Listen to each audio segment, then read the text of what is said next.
Hello guys, welcome to Rankine Academy. मैं हूं प्रशांत पूजन और हम पढ़ रहे हैं ग्राम समाज एवं विकास। जैसा कि आपको पता ही है कि भारत की ग्रामीण अर्थव्यवस्था चैप्टर को हमने स्टार्ट किया है और इसके बाद वाला जो वीडियो आएगा वह इस चैप्टर का लास्ट वीडियो होगा। इसके बाद हम लोग लगभग 50 से अधिक महत्वपूर्ण प्रश्नों को डिस्कस करने वाले हैं। तो जैसा कि आप लोगों ने देख ही लिया होगा कि पिछले वीडियो में हमने सहकारिता खेती के बारे में प्रॉपर तरीके से अध्ययन कर लिया था कि सहकारिता खेती किस प्रकार की होती है, किस प्रकार के गठबंधन होते हैं, गठजोड़ होता है और वो आपस में मिलकर वो खेती करते हैं। ठीक है, तो आज का विषय क्या है? पशुपालन।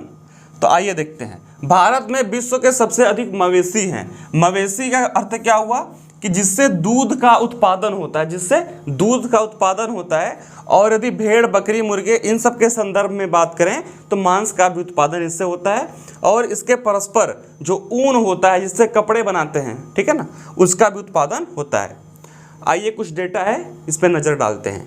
भारत में विश्व की लगभग 16% गाय, अब देखिए विश्व की 16% गाय, यदि पूरे वर्ल्ड में, पूरे विश्व में 100 गायें मिलती हैं, 100 गायें पाई जाती हैं, तो भारत में 16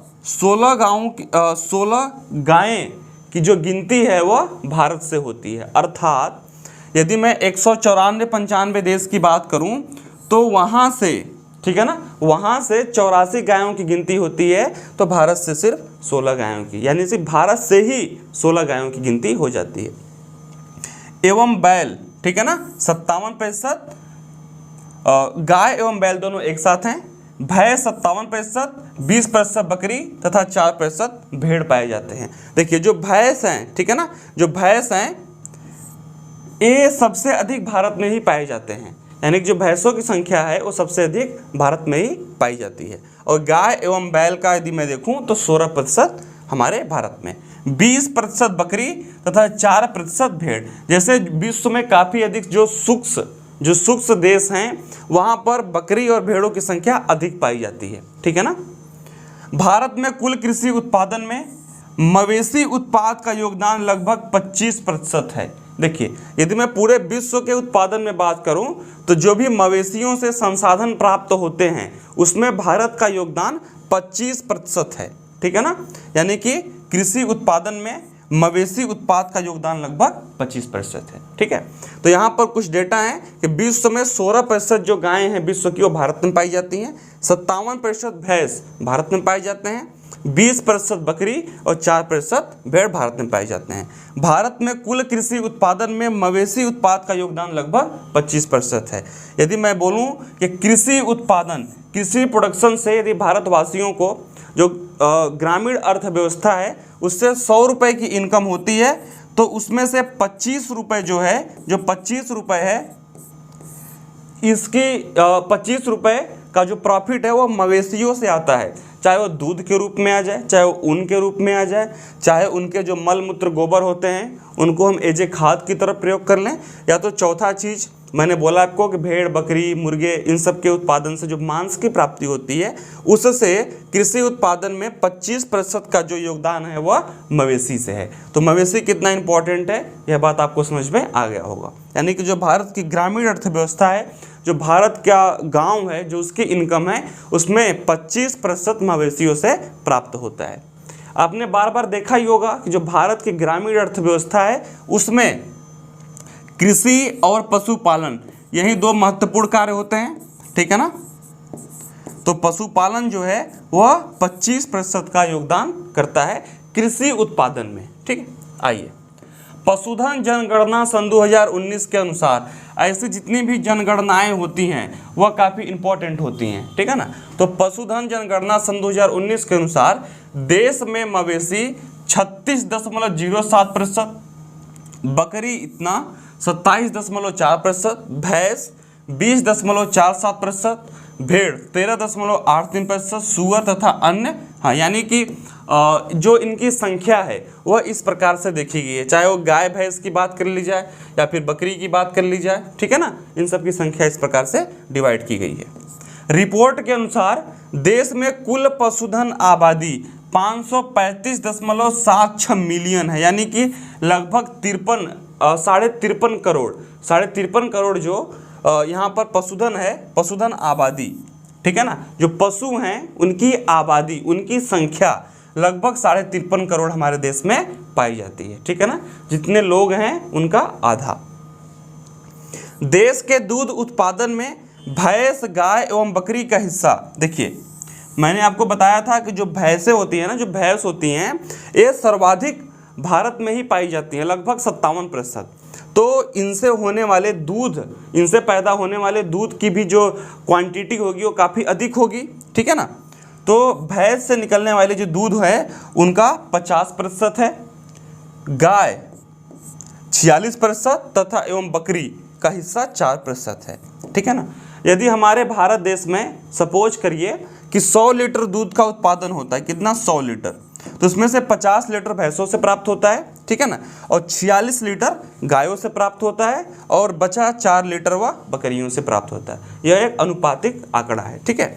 तो इस प्रकार से आप देख सकते हैं, यदि आपसे प्रश्न पूछ ले कि सर्वाधिक दूध उत्पादन का क्रम क्या होगा, तो आप लोग सबसे पहले भैंस, फिर गाय, फिर बकरी को क्रमानुसार टिक कर सकते हैं, ठीक है ना। जो बच्चे नहीं पढ़े होंगे उनके दिमाग में गाय आएगा कि गाय सर्वाधिक दूध देती हैं तो वहीं पहले नंबर पे होंगी, लेकिन ऐसा नहीं है। भैंसों की संख्या हमारे देश में सर्वाधिक पाई जाती है, ठीक है ना। जो ग्रामीण होते हैं, जो थोड़े से जंगल टाइप के ज़्यादा एरिया हैं, आदिवासी टाइप के, वहाँ पर भैंसों की संख्या अधिक पाई जाती है, ठीक है। आइए आगे देखते हैं। देश के दूध उत्पादन में, अभी हमने पूरे विश्व में आंकड़ा देख लिया कि विश्व में इनकी जनसंख्या कितनी है, फिर हमने अपने देश के स्तर पे देख लिया। अब हम अपने प्रदेश के स्तर पे देखेंगे कि उत्तर प्रदेश, जहां पर आपको पेपर देना है, उस प्रदेश के आंकड़े क्या कहते हैं, ठीक है ना। तो देश के दूध उत्पादन में उत्तर प्रदेश का प्रथम स्थान है, ठीक है। यदि पूरे देश में देखा जाए कि कौन से प्रदेश में दूध उत्पादन सर्वाधिक होता है, तो आंसर उत्तर प्रदेश होगा। ऐसे प्रश्न आपके एग्जाम में आ सकते हैं कि भारत देश में किस प्रदेश में दूध उत्पादन सर्वाधिक होता है, तो आंसर क्या होगा, उत्तर प्रदेश। उसके बाद राजस्थान एवं आंध्र प्रदेश का स्थान आता है। यदि ऐसा पूछ ले कि दूसरा कौन सा स्टेट है, तो दूसरा स्टेट होगा राजस्थान और तीसरा होगा आंध्र प्रदेश, ठीक है। और यदि क्रम से पूछ ले तो उत्तर प्रदेश, फिर राजस्थान, फिर आंध्र प्रदेश। आपको समझ में आ गया होगा। अब देश में अधिकांश दुग्धोत्पादन पारिवारिक आधार पर किया जाता है।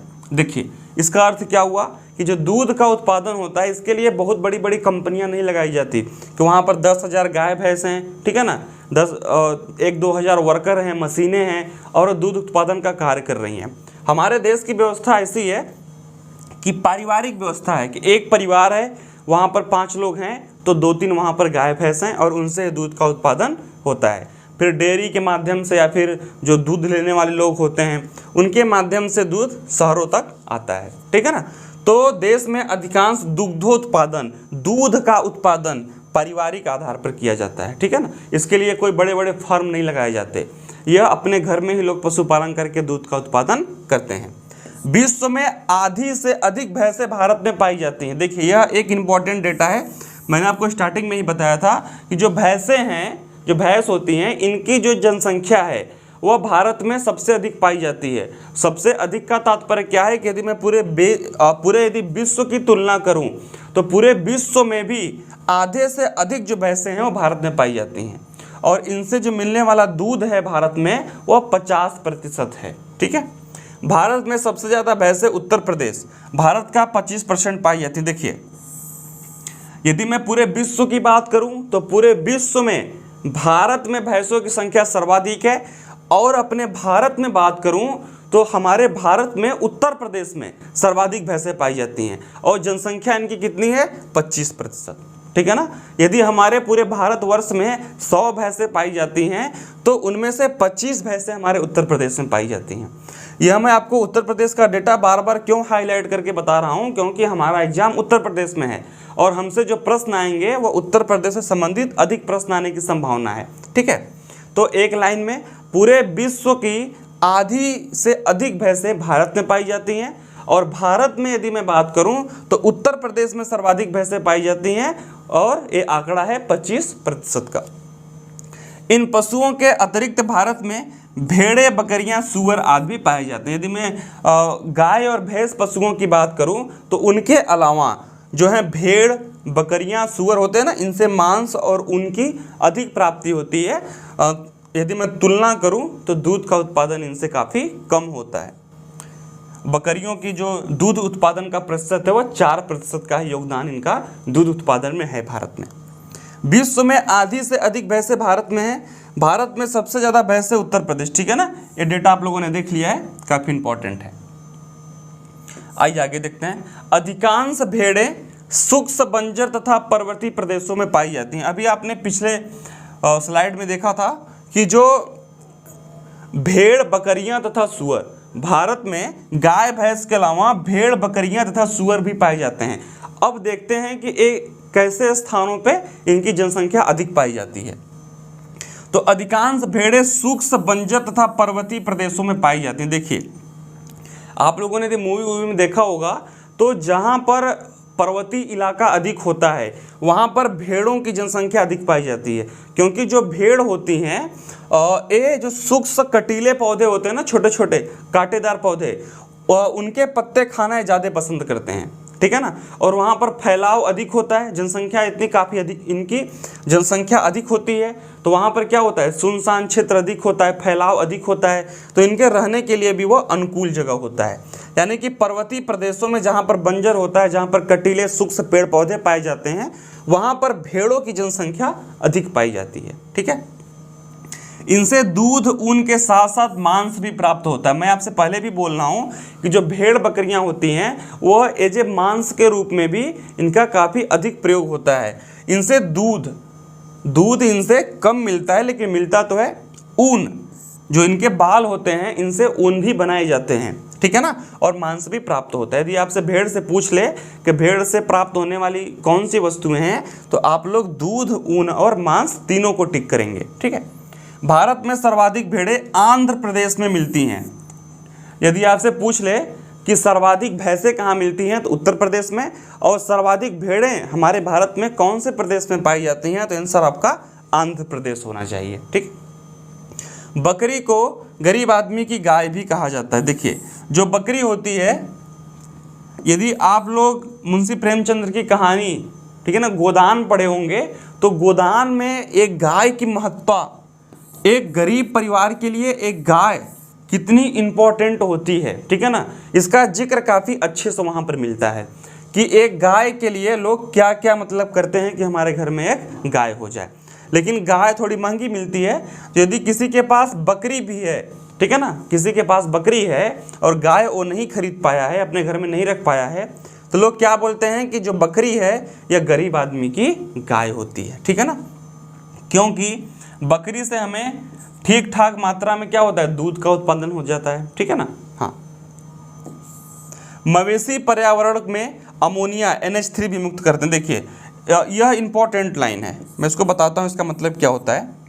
मवेशी जब अपने खाने को खाते हैं ना, तो अपने मुंह को हिलाते हैं। आप लोग उसको देखे होंगे, पहुरी जिसे बोलते हैं, तो उनके मुंह से थोड़ा सा एक फेम जैसे हम लोग ब्रश करते हैं ना, तो फेम बनता है, उसी प्रकार से जो मवेशी होते हैं उनके मुंह में भी एक फेम टाइप का बनता है, जो कि कंटिन्यूसली नीचे गिरता रहता है जब वो लोग अपने खाने को डाइजेस्ट करने के लिए अपने मुंह को हिलाते हैं, ठीक है।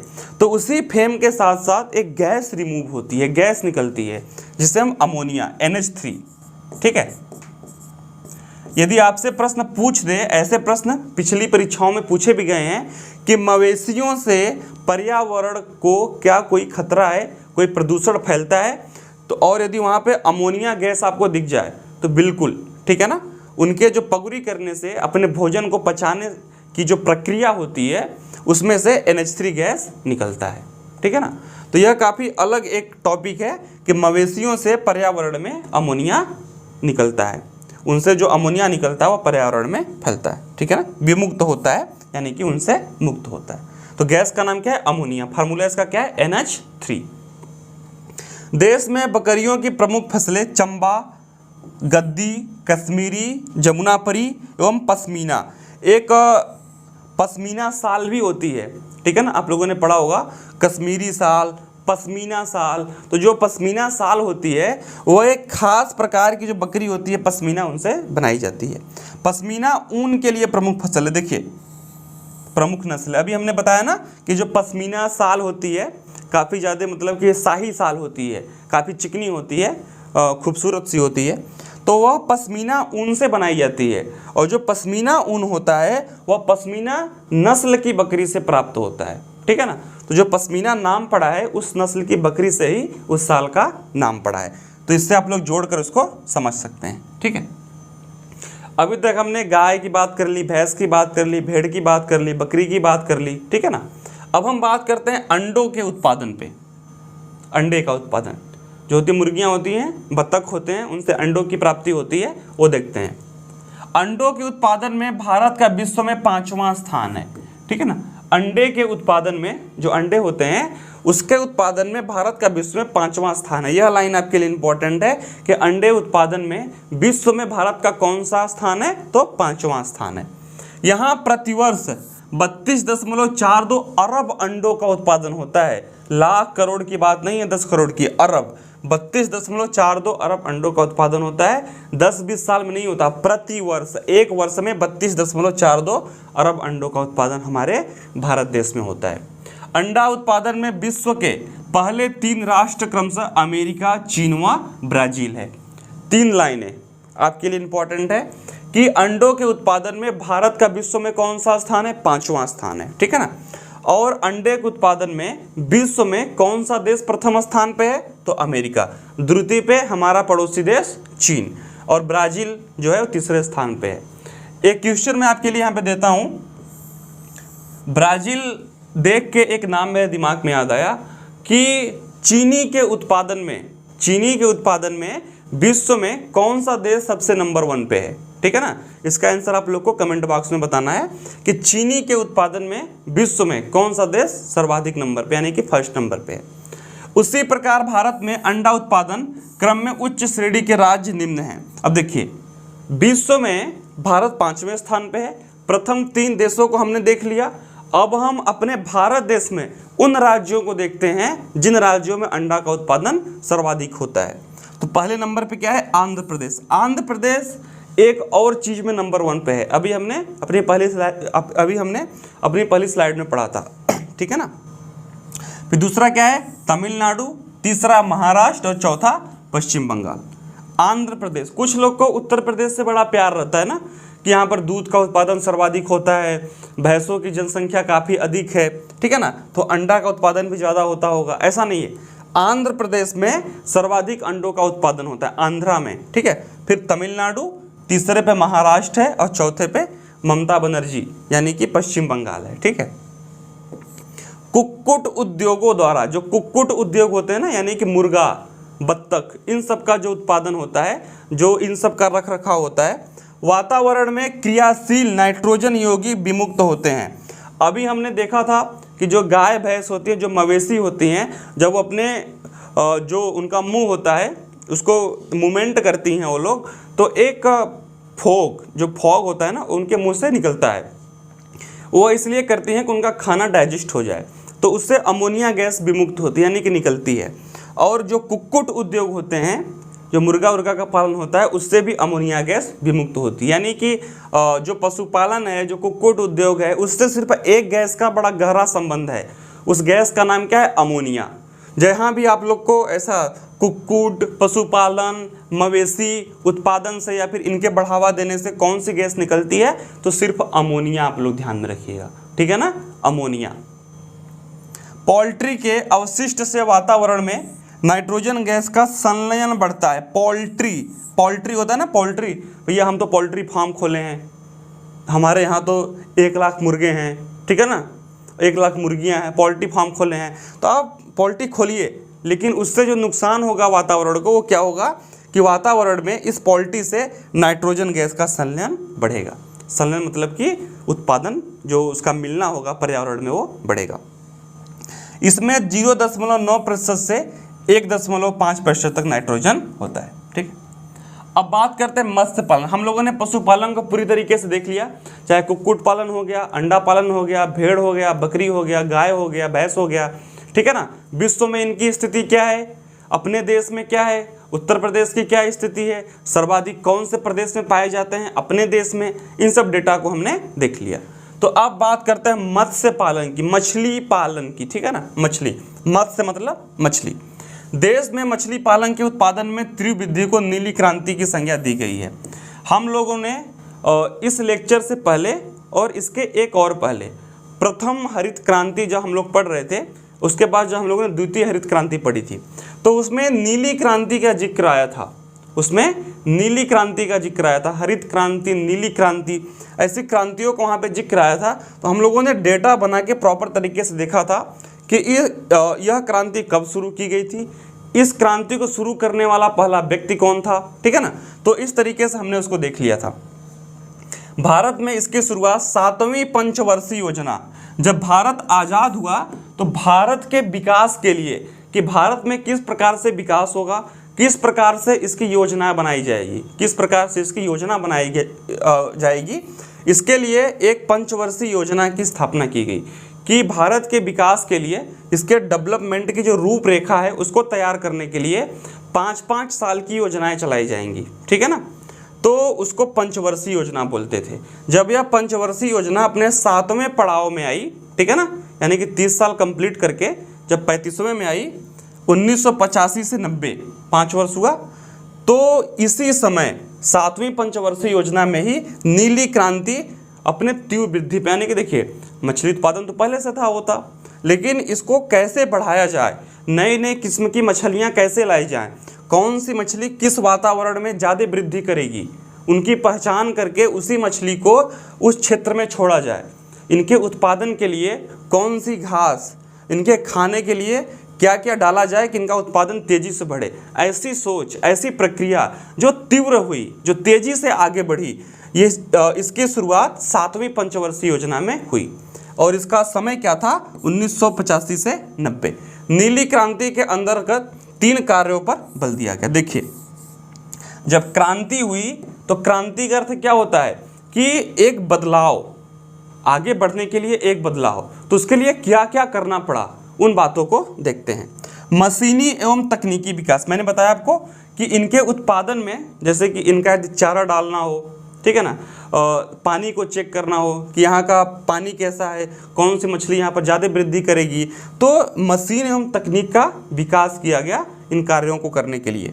मत्स्य कृषि को बढ़ावा दिया गया। देखिए, आप लोगों ने हो सकता है कि यूट्यूब पे देखा होगा कि कुछ प्रदेशों में जो धान की खेती होती है ना, जो चावल की खेती होती है, उसमें हमेशा पानी चाहिए। तो लोग करते क्या हैं, जैसे कोई 10 एकड़ धान की खेती कर दिया तो उसमें कंटिन्यूसली पानी भरा हुआ है, तो उसमें वो मछली उसमें जिला देते हैं कि जब तक धान की पैदावार बड़ी होगी, कटने का समय आएगा, तब तक मछली भी तैयार हो जाएगी, ठीक है ना। सहकारिता एवं विपणन की सुविधा, लोन की सुविधा जो होती है, मत्स्य पालन पे लोन काफ़ी अधिक मिलता है और कम रेट पे भी इसको मिल जाता है। तो ऐसी सुविधाओं को बढ़ावा दिया गया और इसका लाभ उठा के जो मछली उत्पादन में काफ़ी अधिक वृद्धि देखने को मिली, इसलिए इसको नीली क्रांति यानी कि मत्स्य उत्पादन में काफ़ी अधिक वृद्धि वाला क्रांति कहा गया। सामुद्रिक मात्स्यिकी तटीय क्षेत्र, देखिए सर्वाधिक जो उत्पादन होता है मछलियों का वो कहाँ पे होता है, वो समंदर में होता है। अब जो हमारे प्रदेश समंदर के बिल्कुल पास हैं, यानी कि जिनकी जो बाहरी सीमा समंदर से लगती है, उधर 12 मील तक, ठीक है ना, उधर मछली का उत्पादन ज़्यादा होता है। आप यदि पढ़े होंगे तो जो इधर साउथ के क्षेत्र हैं, पश्चिम बंगाल का क्षेत्र हो गया, गुजरात का क्षेत्र हो गया, ठीक है ना, महाराष्ट्र हो गया, केरल हो गया, तमिलनाडु हो गया, ठीक है, उड़ीसा हो गया, जो ये तटीय क्षेत्र हैं, जो भारत के तटीय क्षेत्र हैं जहाँ पर समंदर लगता है, तो ये 12 मील तक मछली पकड़ सकते हैं। बात समझ में आई। तो इधर जो उत्पादन होता है उसके बारे में हम थोड़ा सा प्रकाश डालते हैं। सामुद्रिक मात्स्यिकी तटीय क्षेत्र के अंतर्गत आते हैं। तटीय क्षेत्र, अब जिस प्रदेश के तट पे समंदर होगा वहीं तो होगा ना। अब कोई बोले कि उत्तर प्रदेश का तटीय क्षेत्र कौन सा है, बात समझ में आई, बिहार का कौन सा है, तो ये सब क्या है, इसके आसपास कोई समंदर नहीं है, तो इसका कोई तटीय क्षेत्र नहीं होगा। जो पश्चिम में कोंकण तट से पूर्व में उत्तरी तट तक फैला हुआ है, ठीक है, देखिए पूरा पश्चिम कोंकण तट यानी कि गुजरात से लेके पश्चिम बंगाल उत्तरी तट तक फैला हुआ है। भारत का समुद्री क्षेत्र का इधर तो है, ये जो हिंद महासागर का क्षेत्र है क्या है, इधर इधर पूरा क्या है, महासागर है, ठीक है ना, गुजरात से लेके पश्चिम बंगाल तक। बात समझ में आई? तो इसको आप लोग ऐसे देख सकते हैं। इस क्षेत्र में 5600 किलोमीटर की लंबाई से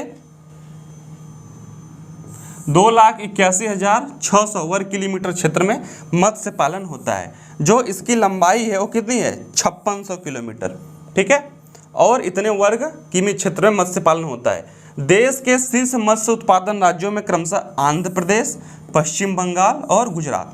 जो आंध्रा है ना, जो आंध्रा का स्टेट है, सर्वाधिक मछली उत्पादन यहाँ पर होता है। फिर इसके बाद हम पश्चिम बंगाल की बात कर लें, फिर हम गुजरात की बात कर लें। ये तीनों जो तट हैं वो क्या हैं, वो तटीय क्षेत्र हैं। जो भारतवर्ष है इसके जो तटीय राज्य हैं जिनकी सीमाएं समंदर से मिलती हैं, वहीं पर उत्पादन सर्वाधिक होगा, ठीक है। अब यदि आपके ऑप्शन में बिहार आया है वो तो असंभव है, तो आंध्र प्रदेश का जो इलाका है वहाँ पर सर्वाधिक मत्स्य उत्पादन होता है, और इसके बाद पश्चिम बंगाल, फिर गुजरात, ठीक है। तो इस तरीके से आप यहाँ पर देख सकते हैं कि कितने किलोमीटर में होता है और कौन कौन से शीर्ष राज्य हैं जहाँ पर सर्वाधिक मछली उत्पादन होता है। अब बात करते हैं अंतर्देशीय मत्स्य की, ठीक है। अभी हमने तट पे देख लिया कि समंदर के तट पे कौन कौन से राज्य में सर्वाधिक होता है और कितना होता है। अब हम बात करते हैं अंतर्देश, यानी कि अपने देश के अंदर, अपने देश के अंदर जो नदियाँ हो गई, ठीक है ना, जो बड़े बड़े तालाब हो गए, झरने हो गए, उसमें देखते हैं कि उसका क्या औसत है। अंतर्देशीय मात्स्यिकी के अंतर्गत नदियाँ, नहरें, तालाब, झीलें आदि आते हैं। 1/3 से ज़्यादा मछलियाँ नदियों से प्राप्त होती हैं। यदि मैं बात करूँ जैसे कि गंगा हो गया, यमुना हो गया, ब्रह्मपुत्री हो गया, यानी कि भारत में काफ़ी अधिक हैं नदियाँ हैं। तो मछली उत्पादन में 33% से भी अधिक जो मछलियों का उत्पादन होता है, जो मछलियाँ मिलती हैं, वो भारतवर्ष में नदियों से प्राप्त होती हैं। नदियाँ हैं ना काफ़ी अधिक। शीतकाल में सबसे अधिक और वर्षा काल में सबसे कम मछलियाँ प्राप्त। देखिए, जो वर्षा काल होता है यह मछलियों के प्रजनन का समय होता है, यानी कि इस समय मछलियाँ अंडा देती हैं, और शीतकाल में वो अंडे जो होते हैं वो मछलियों का आकार ले लेते हैं। इसलिए ऐसा बोला गया, यह इंपॉर्टेंट है कि वर्षा काल में सबसे कम मछलियाँ होती हैं। आप लोगों ने सुना होगा कि बरसात के मौसम में मछलियाँ नहीं पकड़नी चाहिए, ठीक है ना, जिससे उनके पैदावार में कमी आती है, जिससे उनके उत्पादन में कमी आती है। तो वर्षा काल में सबसे कम और शीतकाल में सर्वाधिक मछली प्राप्त होती है। आइए आगे देखते हैं। इस क्षेत्र के अंतर्गत प्रमुख राज्य पश्चिम बंगाल, बिहार और असम है, ठीक है ना। जो नदियों से मछलियाँ प्राप्त होती हैं, जो अंतर्देशीय यानी कि आपस में अंदर से जो मछलियाँ प्राप्त होती हैं, वो राज्य कौन कौन से हैं, पश्चिम बंगाल, बिहार और असम, ठीक है ना। पश्चिम बंगाल, उड़ीसा ऐसे प्रदेश हैं जहाँ पर ऐसा बोला जाता है कि हर किसी के घर में एक तालाब होता है और उसमें मछलियाँ होती हैं, ठीक है, कहावत है। आइए, ज्वार नदमुख मात्स्यिकी के अंतर्गत गंगा, महानदी, नर्मदा, तापी, कृष्णा, गोदावरी एवं कावेरी नदियों के ज्वार नदमुख क्षेत्र आते हैं।